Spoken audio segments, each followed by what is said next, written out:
O Código de Defesa do Consumidor completou 30 anos ontem, dia 11 de setembro. A normativa ela foi instituída pela Lei 8.078 de 1990. E para falar desse tema, a gente trouxe aqui, convidou, de forma remota para fazer um bate-papo, uma entrevista, a Cristina Delgado, que é especialista em direito do consumidor. Bom dia, Cristina, tudo bem? Bom dia, Alexandre, bom dia, Marcelo, bom dia, ouvintes, telespectadores, internautas, enfim, todas aquelas pessoas que esse programa, que essa entrevista vai alcançar. É uma honra falar para todos vocês sobre um assunto que me é extremamente caro, que é o Código de Proteção e Defesa do Consumidor. Certo, Cristina. Cristina, 30 anos já, 3 décadas, bastante tempo. Vamos tentar puxar um pouco pela memória. Eu sei que você é estudioso do assunto, é especialista no assunto, mas eu queria que, para a gente iniciar essa conversa, você lembrasse para a gente, resgatasse um pouco do contexto da época, Então, nós estamos falando aí de uma lei que foi instituída em 1990, mas que com certeza ela começou a ser pensada, gestionada, até ser promulgada no fim dos anos 80. Qual que era esse contexto que você pode trazer para a gente? Muito bem, Alexandre. O contexto era a Constituinte, a nova Constituição que traria uma nova cultura, uma nova forma de relacionamento no país que se abria para as liberdades democráticas e, dentre elas, as liberdades negociais. Muito bem. O que acontece? O Código de Proteção e Defesa do Consumidor é o único código brasileiro que tem prescrição constitucional. Não foi por uma opção que nós tivemos a edição do CDC, como a gente chama para reduzir aqui e ganhar tempo na fala. O CDC veio porque a Constituição Federal determinou, foi um mandamento constitucional. Então, ele já nasce muito forte, a sua origem é muito forte, tanto do ponto de vista da ordem constitucional, quanto do ponto de vista do que nós do direito chamamos de transversalidade. Ele veio para contaminar e ser contaminado por todos os outros ramos do direito.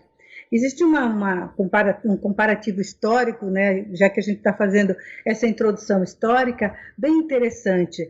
Quando se falou pela primeira vez globalmente de direito do consumidor, foi nos Estados Unidos através de uma fala lá de John Kennedy, 1962, por aí.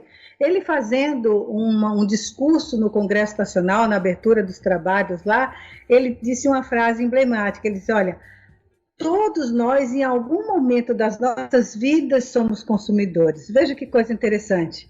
E hoje nós podemos, em contraponto, dizer, nós somos consumidores diuturnamente, 24 horas por dia. Esse não era o contexto de 1990, era outro perfil de consumidor, mas já se vislumbrava essa evolução das relações de consumo. Certo. E naquela época as relações de consumo, até apareceu na TV esses dias, no programa de domingo, o consumidor tinha esse entendimento de direito 30 anos atrás? Ele não tinha, como eu posso dizer, de maneira até polêmica, que ainda não tem. Nós estamos conquistando a educação para o consumo, inclusive para os direitos do consumidor, de reclamar dos problemas, de esclarecer dúvidas, enfim, e solucionar problemas decorrentes dos contratos de consumo. Naquela época, isso era muito mais gritante. O perfil do consumidor que reclamava era o perfil reconhecido como o chato, provavelmente alguém que estava querendo cometer algum tipo de fraude contra o empresário. Então, o consumidor que reclamava e tentava ser cioso dos seus direitos, ele era muito mal recebido, especialmente pelo mercado. O consumidor era bem recebido, e considere-se aí todas as relações de consumo praticamente sendo realizadas no espaço físico, no contato direto. Naquela época, a gente começava a falar de e-commerce, negócios comerciais feitos através de e-mail, embrionariamente através de sites, em contraponto ao que nós temos hoje, que é o social commerce, as negociações feitas o tempo inteiro através de marketplace, enfim. Era basicamente esse o cenário que nós tínhamos, e eu, que particularmente já era consumidora desde aquela época, me lembro de ser muito maltratada, quando tentava resolver algum problema decorrente de contrato de consumo. Sim. E deixa eu te perguntar, e de lá para cá, o que mudou, né? O que a gente pode dizer que destacar como resultados mais expressivos da aplicação do código? Olha só, a grande sacada, né, do Código de Defesa do Consumidor foi reconhecer no consumidor o vulnerável, a parte mais frágil das relações de consumo. E aí eu posso dizer para você que isso não mudou muito, ou se mudou, vamos dizer assim, mudou para pior, no que diz respeito à análise da figura do consumidor como parte relacional. Significa dizer o seguinte, que o consumidor foi reconhecido vulnerável naquelas relações que eram físicas e eram um pouco mais simples. À medida que o elemento tecnológico entrou nas relações de consumo, essa vulnerabilidade ficou ainda mais problematizada, complexa e escancarada. Então, hoje nós temos um problema muito sério em fazer acompanhar as demandas dos consumidores, que são vítimas, por exemplo, desses contratos de consumo nessas plataformas, nesses marketplaces, como a gente já fez referência, porque ele tem dificuldade de ser ouvido por conta exatamente do elemento tecnológico que deveria vir para facilitar a relação. Dou um exemplo. Hoje você tem chats de atendimento à reclamação do consumidor que são atendidos 90% do tempo por robôs. E aí você se vê como consumidor estabelecendo um diálogo de surdos. Você fala, o robô não te entende e a conversa vai te levando. Você riu porque eu imagino já deve ter passado por alguma experiência nesse sentido. E daqui a pouco você começa a se questionar como consumidor se você é louco ou se do outro lado tem uma pessoa mal intencionada. Na verdade, você está conversando com uma máquina que não está preparada suficientemente para atender sua demanda. Cristina, você tocou num ponto interessante, eu ri, porque realmente eu acho que é difícil o consumidor que não tenha passado por uma situação de atendimento por robô e se sente, de certa forma, frustrado, até mesmo se acha, né, no meu caso, um ignorante, ali um burro, que não sabe fazer a pergunta certa para o robô responder aquilo que ele está programado para responder, né? E quando é um assunto que a gente não domina, certamente a pergunta não vai ser a mais assertiva, né? Mas falando justamente sobre essa questão dos robôs, a gente percebeu também, até por conta da pandemia, um aumento muito grande desses atendimentos automatizados, até por entender que é necessário o distanciamento e a diminuição da ocupação dos espaços físicos dos telemarketing, das empresas que fazem esse atendimento.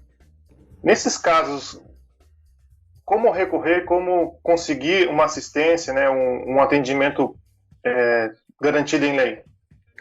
Olha só, o Sistema Nacional, né, Sistema Nacional de Proteção e Defesa do Consumidor, ele é composto por inúmeros órgãos públicos, inúmeras entidades privadas, né, que dão ou deveriam dar essa resposta que o consumidor precisa.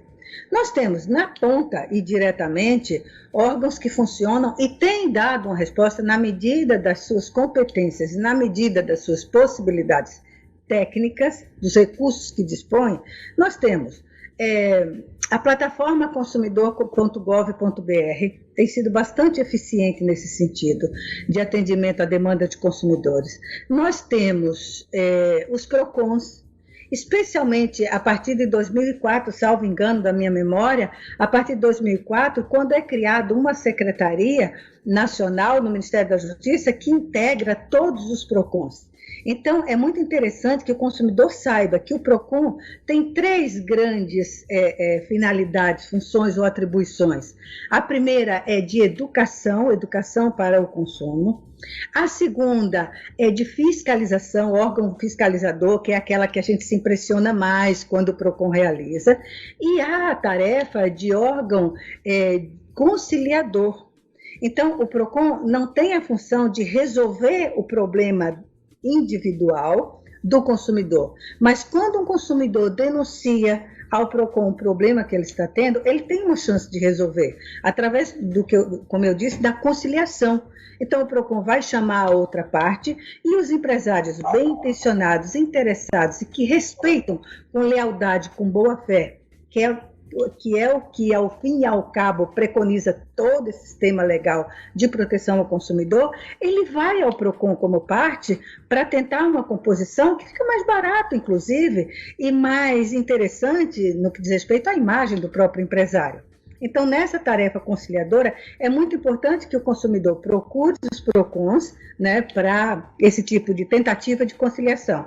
E não conciliando, não havendo a conciliação, ele vai ter que buscar a justiça, os órgãos judiciais, que hoje a justiça brasileira praticamente se debruça, na grande maioria, do ponto de vista estatístico, a causas de consumo, mas ele vai alimentar um sistema nacional cujos dados estatísticos vão direcionar as políticas nacionais de proteção ao consumidor. Como, por exemplo, se for constatada algum alto índice de reclamação envolvendo operadoras de telefonia, operadoras de internet, os bancos, talvez sejam os campeões de reclamações, acabam dessas demandas registradas acabam gerando mudanças na lei para gerar a proteção. Seria isso? Isso e até mais, tá? Do ponto de vista da efetividade. Vamos pensar nas agências reguladoras, né? E eu acho que a melhor forma de falar é dando um exemplo. Olha só, há algum tempo atrás, os ouvintes hão de lembrar que os créditos de celular venciam num espaço de tempo muito rápido.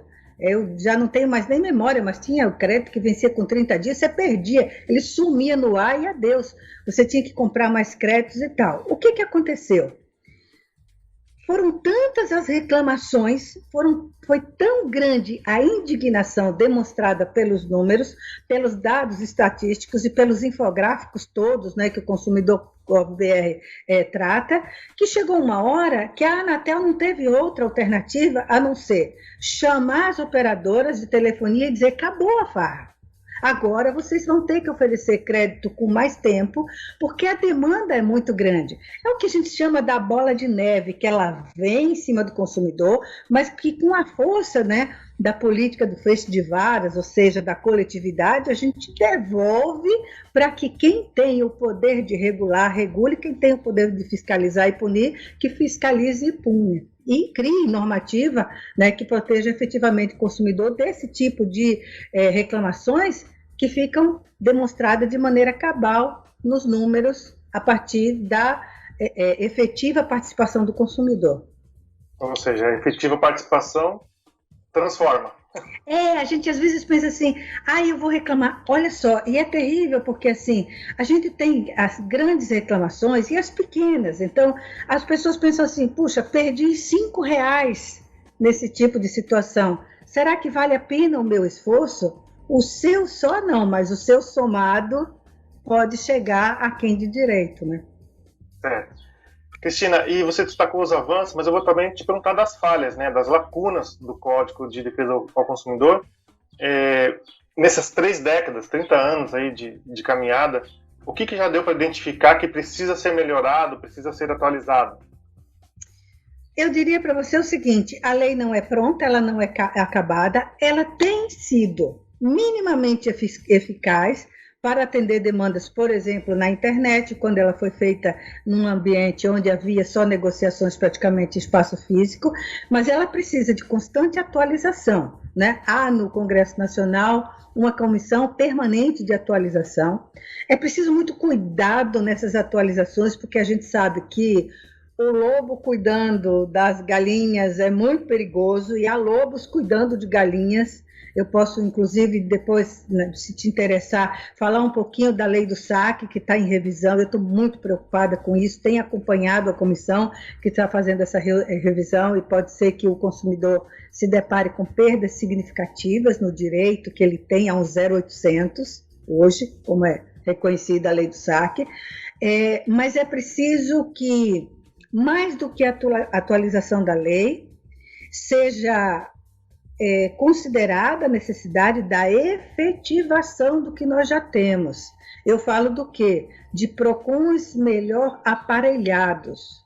Não é só em Foz do Iguaçu, não é só no Paraná, mas no Brasil inteiro. As queixas que existem sobre a falta de fiscalização ou a fiscalização em termos insuficientes por conta da falta do número de agentes públicos. Então, o que nós precisamos é de mais recursos e mais pessoas dedicadas a implementar. Então, é preciso que todos os órgãos de regulação lembrem-se dessa característica ou atribuição da educação para o consumo, para formar um consumidor mais preparado. Hoje o consumidor ele tem descoberto o seu poder de maneira intuitiva, né? Antes a gente falava influenciadores digitais são muito importantes. Hoje todo consumidor é um grande influenciador digital. O consumidor tem que ter conhecimento disso, do poder que ele tem de interferir na publicidade orgânica, né, de reclamar, de avaliar. Você faz uma compra, a compra chega, você está satisfeito ou insatisfeito, tem que ir lá na plataforma, botar estrelinha, tirar estrelinha, comentar a qualidade do serviço, a qualidade do produto. Mas em tempos de pouco tempo, a gente deixa isso para depois e acaba deixando de agir nesse sentido. Mas eu diria que há muito o que fazer, me preocupa muito a vasocomunicação da nova lei de dados, nova lei geral de dados, que está para ser promulgada a qualquer momento com o Código de Defesa do Consumidor. Os estudiosos vão ter que se debruçar em cima disso para estudar e transmitir para a população da forma mais clara possível em que medida ela perde, em que medida ela ganha, em que novos elementos ela tem para se defender e para poder exercer seus direitos. Você citou dois assuntos aí que geram, com certeza, outras entrevistas, né? Que é a lei de proteção de dados, né? Geral de dados. E geral de dados relacionado aos direitos do consumidor. Com certeza isso gera um outro debate, mas eu queria que você comentasse um pouquinho agora que me interessou essa questão do SAC, da revisão da lei do SAC, do 0800. Eu estou por fora, me explica aí o que está acontecendo. Olha só. Em 2008, eu não sei fazer conta, mas eu acho que dá 12 anos, em 2008, o Brasil ganhou um instrumento de defesa tremendo, que, repito, por falta de educação para o consumo, muita gente não conhece, que é a lei do SAC, que dá direito a um 0800 para todos os serviços regulados pelo poder público, todos os serviços federais regulados todos os serviços regulados pelo poder público federal. Estamos colocando aí o quê? Embratel, Embratur, Anatel, ou seja, telefonia, bancos, né, regulados pelo Banco Central, operadores de plano de saúde, de celular, de TV a cabo, toda essa gama de consumidores tem o direito de ter um atendimento preferencial ao 0800, 24 horas por dia. A lei do SAC, ela é primorosa e preciosa, ela determina tempo de espera, 60 segundos para você ser atendido. Quando você liga para o SAC para fazer uma reclamação, você não pode ficar esperando indefinidamente. Quando você liga para o SAC para pedir um cancelamento, o primeiro atendente tem que estar habilitado a cancelar, ele não pode transferir para ninguém. A realidade das nossas experiências é outra. Então, veja, uma lei muito boa, que nós estamos pouco a pouco fazendo e dando conhecimento. Toda vez que eu sou convidada a dar palestra com tema livre em qualquer instituição e me perguntam, você gostaria de falar sobre o quê? Eu peço, eu imploro, me deixe falar sobre a lei do SAC. Que uma pessoa empoderada com a lei do SAC, ela não se submete a tanto descaso, humilhação, perda de tempo, enfim. E aí o que acontece? Durante a pandemia, a lei do SAC foi suspensa. E aí nós entendemos que de maneira correta, responsável, porque os atendentes correriam risco nesses centros de telemarketing a sua saúde por conta do Covid. Aproveitando esse momento, foi constituída uma comissão para fazer a revisão da lei do SAC. O que eu diria para você que de cara eu estou muito desconfiada? Existe, por exemplo, um representante dos bancos lá. E eu vi uma fala deles, porque eu acompanho diariamente, eu sou crítica, eles falam, eu estou lá para ouvir, né? E eu ouço com atenção. Uma das falas dele, eu fiquei muito desconfiada, porque ele disse assim, olha, o 0800 é uma ligação muito cara, a gente tem que pensar em outras alternativas. Para mim, pode ser que seja o que eles costumam empurrar, que é 0300, 0400, você tem direito a um 0800, você liga para o banco, para o cartão de crédito, aí ele diz, não, você não pode ser atendido nesse telefone, ligue para um 0400. Você liga e você está pagando. Quando tem uma lei que diz que é obrigado que seja gratuita a ligação. Imagina flexibilizando isso. Então, eu tenho esses temores. Isso entra essa questão por exemplo, de 0800 não aceitar a ligação de celular? Pois é. Eles reclamam. Tinha que aceitar. Até porque a realidade brasileira hoje não é mais o telefone fixo, é o celular. É lei, tem que aceitar. E eles vêm descumprindo diuturnamente. O SAC determina que o 0800 funcione 24 horas por dia, tem entidades reguladas pelo Poder Público Federal que só atendem horário comercial. Então, eles descumprem a lei descaradamente.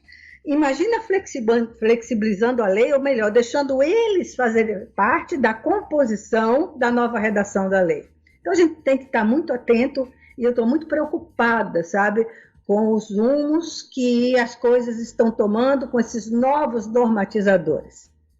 Esses lobos no galinheiro. Como eu falei, eu não tenho outra forma. Eu peço desculpa pela deselegância, mas eu não tenho outra forma de demonstrar o que está acontecendo em alguns setores. E tomara que eu esteja enganada, que a nova lei de SAC realmente, como diz a coordenadora do projeto lá, para melhorar as formas do consumidor se comunicar, para reclamar, para pedir informação, para esclarecer dúvidas e tal. Eu queria alongar muito nessa questão da lei, mas o que me parece assim, teria que ter nessa comissão que está propondo a revisão, entre aspas, uma paridade de representatividade, né? Se tem órgãos consumidores representados, conselhos, enfim. Mas é um aprofundamento desse debate. Pode falar.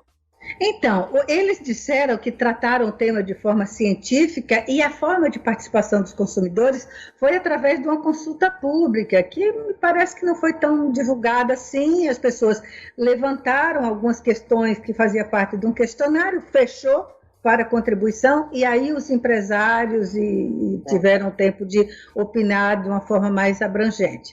Mas vamos esperar. Não é um bom momento para transformações tão abruptas das estruturas que estão dando certo, né? É muito perigoso, né, a gente passar boiada agora. O momento é muito delicado. As atenções estão voltadas para questões de sobrevivência. Então, é preciso muita prudência e bom senso para lidar com questões que podem esperar. Cristina, o tempinho é curto, mas aí, para a gente encaminhar nossa conversa aqui, eu queria que você, feito esse balanço, né, nesse tempo curto nosso que temos aqui, mas eu queria que você dissesse o que representam esses 30 anos do Código de Defesa do Consumidor para o país. Para o país, eu acho que representa, do ponto de vista sociológico, uma mudança paradigmática, né? O consumidor de hoje é um consumidor diferenciado. O consumidor de hoje é capaz de ir às redes sociais e denunciar, né, mais práticas. E do ponto de vista do empresariado, também é uma revolução, porque a gente precisa falar do que é bom, e hoje existem empresários que são extremamente fiéis à sua clientela e são atentos ao clamor dessa clientela. Né? É o que eu falei um pouco en passant, a publicidade orgânica, ou seja, aquela publicidade que o consumidor, que o empresário faz, entra nas redes sociais, colhe dados, e a gente sabe que aí a gente entraria para outra conversa, que seria as práticas sombrias, né, de você analisar, por exemplo, o perfil do Facebook de determinada pessoa, e daqui a pouco ela está recebendo especificamente o convite a consumir produtos que dizem respeito à sua personalidade. Mas a gente vem construindo uma sociedade mais preparada, melhor preparada para esse convívio tecnológico, social, comercial, psicológico, né? E que nos afeta de maneira diuturna, permanente. E eu acredito que para sempre, né? Certo, Cristina, mais uma vez, muito obrigado pela participação aqui, por essa conversa aqui no Marco Zero. Você que é especialista em direitos do consumidor, né, tem muito conhecimento para passar para a gente, para os nossos ouvintes. Mais uma vez, muito obrigado e um ótimo final de semana para você e com as próximas semanas também. Eu sei que você com um distanciamento firme e forte, então o que eu peço sempre, né, para os nossos convidados é que se cuidarem porque a pandemia, a gente comentou aqui, vai falar dela mais adiante nos próximos blocos, mas ela não terminou. É verdade. Eu só agradeço a lembrança. Eu fico muito feliz em ver um veículo de comunicação com o potencial que vocês têm de alcance, se preocupar com essas questões que realmente são relevantes, né? O tempo foi muito curto, mas a gente tentou passar minimamente as questões que nós pontuamos como relevantes para trocar essas impressões que a gente trocou nesse aniversário do Código de Defesa do Consumidor. Muito obrigada. Obrigado. Moacir, conversei com Cristina Delgado, especialista em direitos do consumidor, sobre os 30 anos da Lei 8.078 de 1990, o Código de Defesa do Consumidor. É contigo. Muito bem, são 10 horas e 34 minutos, é muito importante, né? Hoje a gente às vezes não dá muito valor, né? A gente está tão acostumado com o Código do Consumidor, com as benesses que ele trouxe a gente, que as pessoas que têm um pouco mais de idade não lembram de como era antigamente para você chegar numa loja, poder reclamar de um produto, fazer uma troca, enfim, né? Era muito difícil. E hoje, graças ao Código do Consumidor, é uma coisa tão simples. Com o advento, como disse a Cristina, da rede social, então ficou mais fácil ainda, você é muito mais ouvido e muito mais atendido. Marco Zero, onde tudo começa.